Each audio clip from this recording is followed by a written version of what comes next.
bonjour à tous. Alors, je vais vous parler du responsive design. Alors aujourd'hui, le responsive design, c'est un terme que probablement vous n'avez pas pu échapper lorsque vous avez créé votre stratégie mobile. C'est un terme qui est très très à la mode. Alors pour s'en convaincre, on peut regarder ce graphique. Ce graphique, c'est le cycle de vie des nouvelles technologies tel qu'il est publié tous les ans par le Gartner, tous les étés. Alors comment se lit ce graphique? Sur l'axe horizontal, on a l'axe du temps, qui représente la maturité de la technologie. Et l'axe vertical, c'est les attentes de la technologie. Plus on est haut, plus globalement, la technologie est prometteuse. Alors, le responsive design, vous voyez qu'il se situe tout en haut de ce graphique, ce qui indique effectivement que c'est quelque chose qui est très, très à la mode et qui est très prometteuse, une technologie très prometteuse. Alors, qu'est-ce que nous apprend ce graphique? Tout simplement qu'aujourd'hui, le responsive design doit faire partie de votre stratégie mobile. C'est-à-dire que c'est quelque chose que vous devez envisager et peut-être que vous l'utilisez déjà. Donc ça nous indique également, le Gartner nous prévoit que cette technologie sera mature d'ici 2 à 5 ans. Alors globalement, dans 2 à 5 ans, on sera plutôt vers cette partie-là. On en parlera un peu moins. Ce sera naturel d'utiliser le responsive design. Alors, je parle du responsive design. On n'a pas encore donné la définition de qu'est-ce que le responsive design. Alors, quand on parle de responsive design, on parle uniquement d'un site web. Et l'objectif du responsive design, c'est de se dire, je vais fournir à mon utilisateur la meilleure expérience visuelle, la meilleure expérience de navigation, quels que soient les écrans utilisés.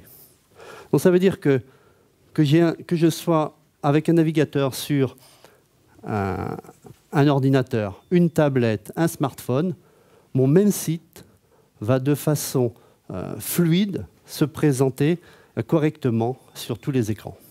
Et ça de façon dynamique. Donc si je passe en mode horizontal ou en mode vertical mon écran de tablette ou mon smartphone, les blocs de contenu vont automatiquement se réorganiser de façon totalement fluide. Donc l'avantage ici, c'est que je vais adresser quand même un large panel d'écrans. Alors on verra quand même que dit comme ça, la promesse est belle, mais en fait, il y a quelques contraintes par rapport à l'utilisation du responsive design. Alors, quelques exemples que j'ai pris parmi des exemples des clients qui utilisent notre technologie et qui ont construit des sites dits responsive. GDF, Suez, Dolce Vita. Vous voyez que quand on utilise soit une tablette, soit un smartphone, on voit la différence. Alors, surtout sur le smartphone, on voit que c'est totalement adapté à une utilisation pour le mobile, aussi bien pour la navigation que pour le contenu. Vous voyez que le contenu, on a mis en avant les parties qui sont plus présentées un peu plus bas sur la tablette.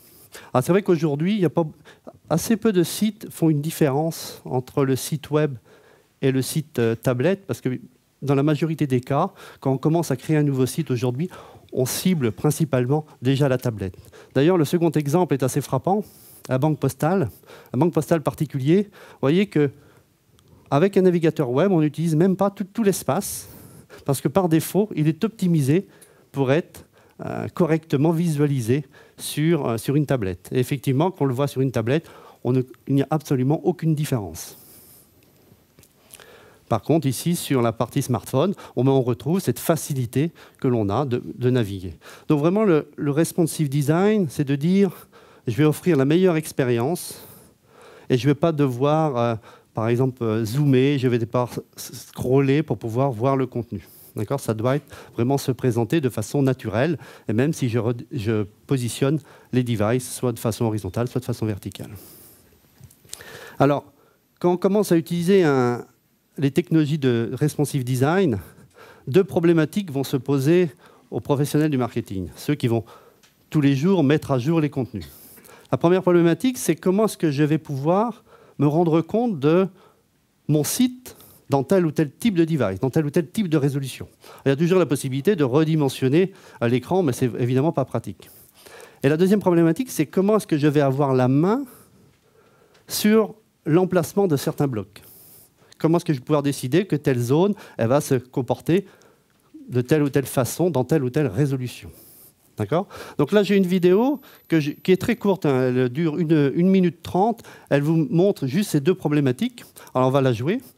Donc, je suis dans ici, c'est l'interface dite de contribution. Vous voyez que dans le haut de l'écran, on a la possibilité de définir ce qu'on appelle des points de rupture. Donc, c'est les cibles des différents devices pour lesquels on souhaite créer un site. Et immédiatement, on a le site qui se redimensionne de façon correcte. D'accord? Donc ça, c'est assez simple. La deuxième problématique, c'est je souhaite avoir une zone ici dans laquelle je vais avoir la main sur le positionnement des blocs.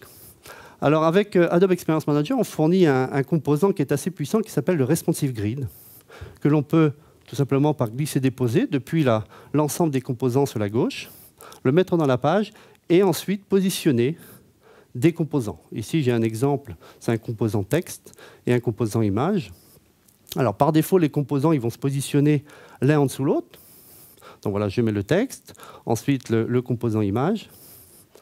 Voilà, je copie le texte, voilà. L'image, on va la chercher dans la bibliothèque des images, directement accessible.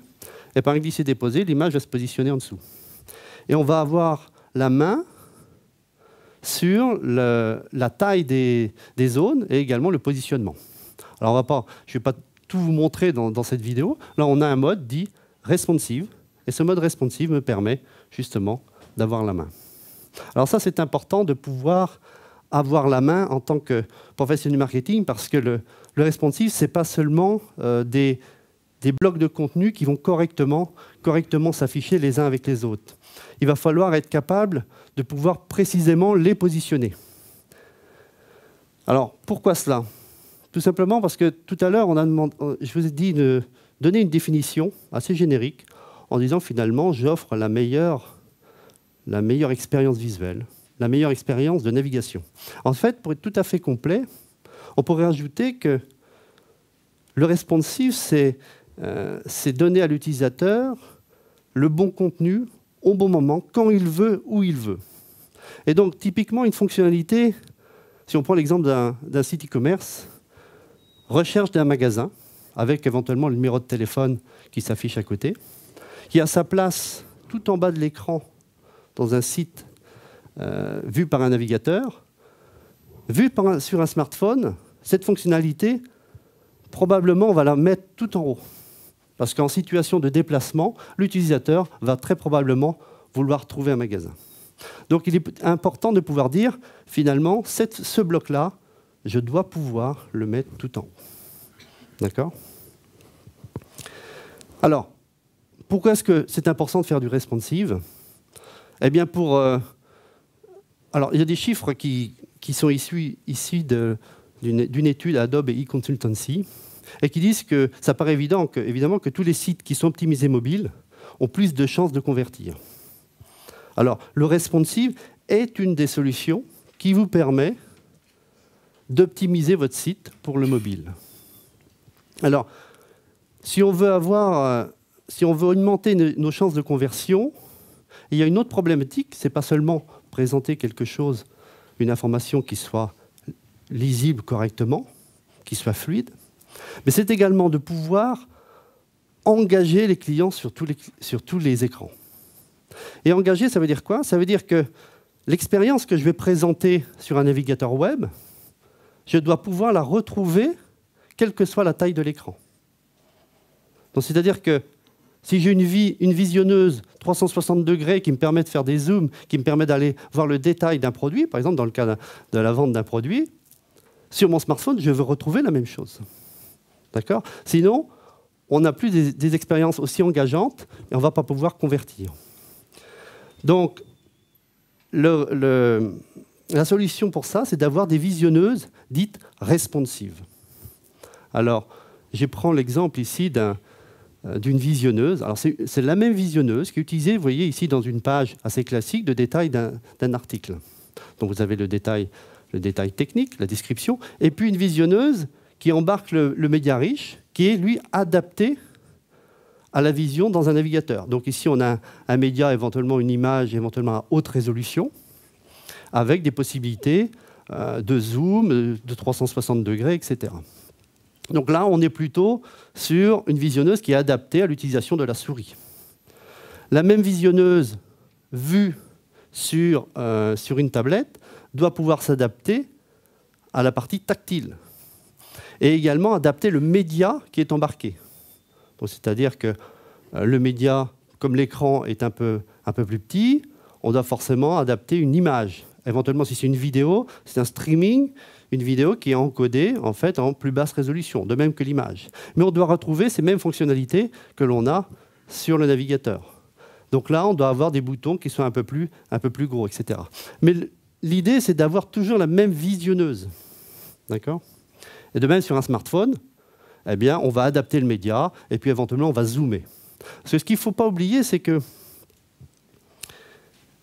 quand en fait, on cible le mobile, moins on a de place, plus il va falloir se concentrer sur ce qui est important pour le client. Donc là, quand on a tout un grand écran ici, on peut présenter le produit avec la description.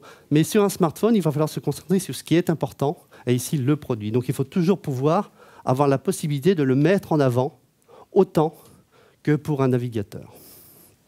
D'accord ? Alors, le responsive, on peut en parler pendant des heures. Malheureusement, je n'ai que quelques minutes. Alors, 3 points à retenir. Je vous ai dit tout à l'heure que le site responsive offrait des expériences en fait visuelles, engageantes, qui permettaient d'avoir une solution assez adaptée et finalement qui permettait d'avoir une audience assez large parce qu'on avait à la fois les tablettes, les smartphones et puis les navigateurs web. Alors dit comme ça, la promesse est assez belle. Malheureusement, parce qu'il y a toujours un mais, il y a des restrictions. C'est-à-dire qu'aujourd'hui, le responsive design impose quand même l'utilisation des technologies HTML5, CSS3, JavaScript. Ce qui veut dire que les anciens devices mobiles, qui ont des navigateurs qui sont un peu plus anciens, n'afficheront pas correctement les sites responsive design. C'est pour ça qu'un site responsive design, le responsive design doit faire partie de votre stratégie, mais pas que, en fonction de l'audience que vous ciblez. Et c'est justement ce que va vous présenter ma collègue Mélanie tout à l'heure, c'est qu'on a des sites dits adaptatifs qui vont combler justement ce manque que peut avoir pour aujourd'hui le responsive design. Alors, ne pas oublier que le responsive design, ce n'est pas seulement présenter des blocs de façon cohérente et fluide sur un navigateur, d'utiliser tout l'espace, mais c'est aussi mettre en avant le produit et surtout avoir des expériences engageantes par l'utilisation de visionneuses dites responsives. D'accord ? Voilà, et puis avec AEM, puisqu'on parle d'Adobe Experience Manager, eh bien on offre tout ça par défaut. Alors, je ne vous ai pas montré les visionneuses, mais les visionneuses sont comme des composants que l'on fait un glisser-déposer dans la page et qui automatiquement, elles sont responsives et s'adaptent au device et également permettent de générer dynamiquement les images au bon format. Donc, c'est-à-dire l'image haute résolution va s'adapter en taille et en résolution à la taille du device. Donc, vous n'avez plus à vous soucier de cette partie technique, de même qu'avec Adobe Experience Manager, avec la fluid grid, vous n'avez pas à vous soucier de ce qu'on appelle des points de rupture. Vous avez peut-être déjà entendu ça. C'est-à-dire, c'est quand on redimensionne, à partir d'une certaine taille, on réarrange différemment les blocs, etc. Ça s'appelle des points de rupture. Ici, ils sont générés pour vous. Vous n'avez pas à vous en soucier. Vous définissez les points de rupture que vous souhaitez. Voilà. Parfait. Merci Samuel.